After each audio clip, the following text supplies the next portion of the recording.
What to invest in is such a critical question for building wealth, but unfortunately, the advice you usually get from professionals or from your friends is not enough to get you where you want to be. In this video, I will share with you what you are rarely told when choosing your investments, so stay tuned to the end and don't miss out. Hi everyone, thanks for joining me out here today. I've worked in wealth management for well over 15 years here in Switzerland, and I'm also an investor and entrepreneur. On this channel, we explore ways to grow and protect your wealth. Join me for a walk today away from the financial noise and drama, where I will give you two crucial tips to answer the question, what to invest in.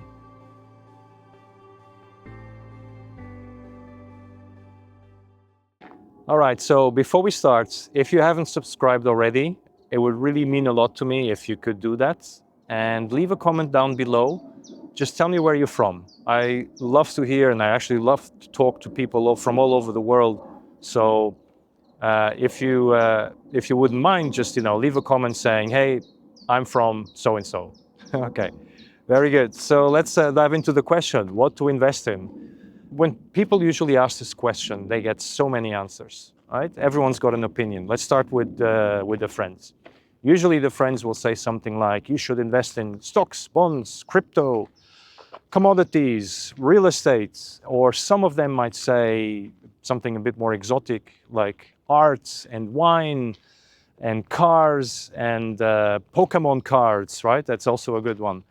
And, it's all really well meant, but it's usually they will recommend things that have gone up a lot in their portfolios lately, or maybe what the hottest investment is recently, or something they really love to invest in, So especially, I have a friend of mine that buys these old cars really on the cheap, does some renovation and sells them. So yeah, you can do a business model out of this, but he really loves this. Like, he's on those platforms and talking to people and has skills to kind of refurb those cars on his own and all these things. The problem with this advice is that it completely ignores your situation, and it completely ignores where you want to go and what your needs are, right? Similarly, if you go to a professional, you will usually fill out some questionnaires, and there will be questions around, for example, how much risk can you take? Which in other words means how much can you take it when your savings are down 50%? Or the other one is, how old are you? And based on your age, you should have that and that many bonds in your portfolio. So if you're 50, you get 50% bonds. If you're 60, you get 60% bonds, right? Now, there's nothing wrong with this advice. There's nothing wrong with it. The problem is, here again, it's not asking what you want to achieve. And so what they will lead to is to some cookie cutter asset allocation, right? Like how you should spread your money across these different investment types, so assets. But the problem here again, it has ignored where you want to go, your goals, your needs, etc. Let me illustrate this a bit with two examples. So one example is you have a 50-year-old single mom that needs to invest or save and invest to bring her son through college. So it's saving up for college tuition. Or you have a 50-year-old entrepreneur that just sold her business for a multi-million-dollar amount and wants to set up a philanthropic business, legacy, sorry. So same age, right? It would make no sense at all to recommend for both a 50% bond allocation, right? It would make no sense at all.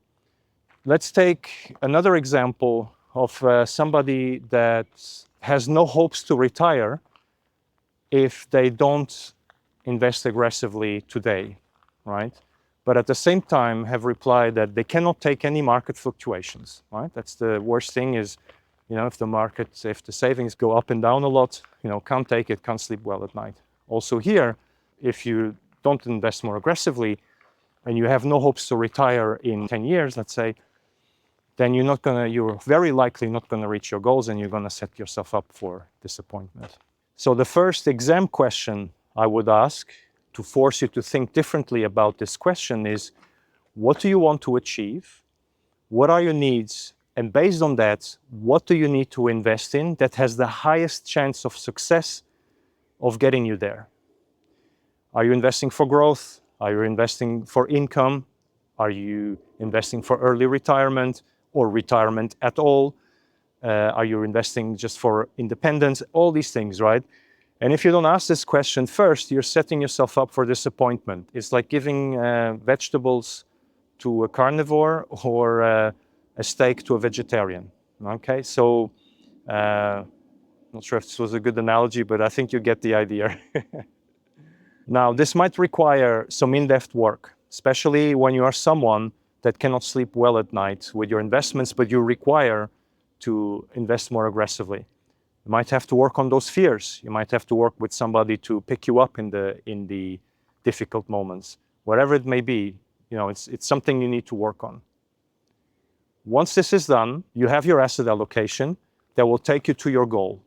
Now, the next exam question is, how do you invest? Okay?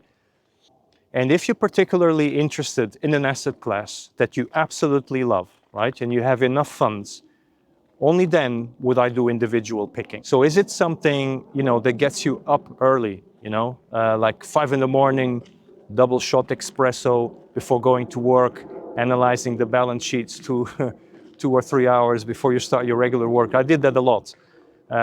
It's tough, but if you enjoy doing that, and if you're really committed to your goal, then, you know, you will wake up. And only then would I, you know, when you love to do research about something, do you do individual picking. Otherwise, do not do it. Do not do it. It's not worth it.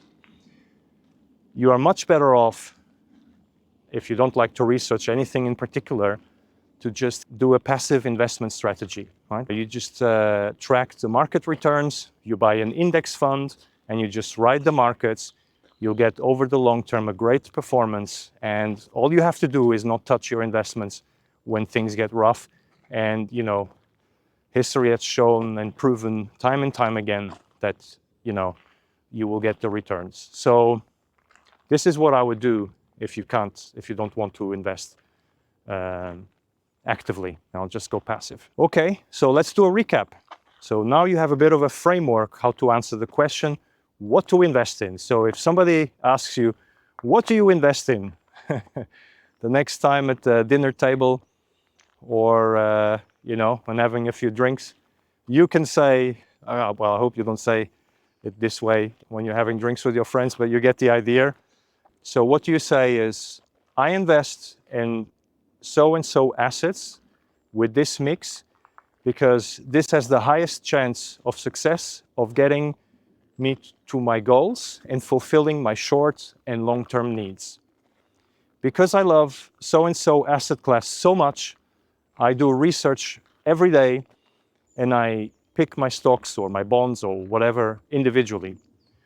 Or if you don't like to invest or if you don't like to research anything in particular, you just say, I don't like to research, so I just invest passively with ETFs according to the defined asset allocation that will get me to my goal. And there you have it. What do you think? Let me know in the comments down below. Thank you so much for watching. If you want to watch more, click over here for my latest video and consider subscribing. Also leave a like if you liked the video, and otherwise I'll see you next time.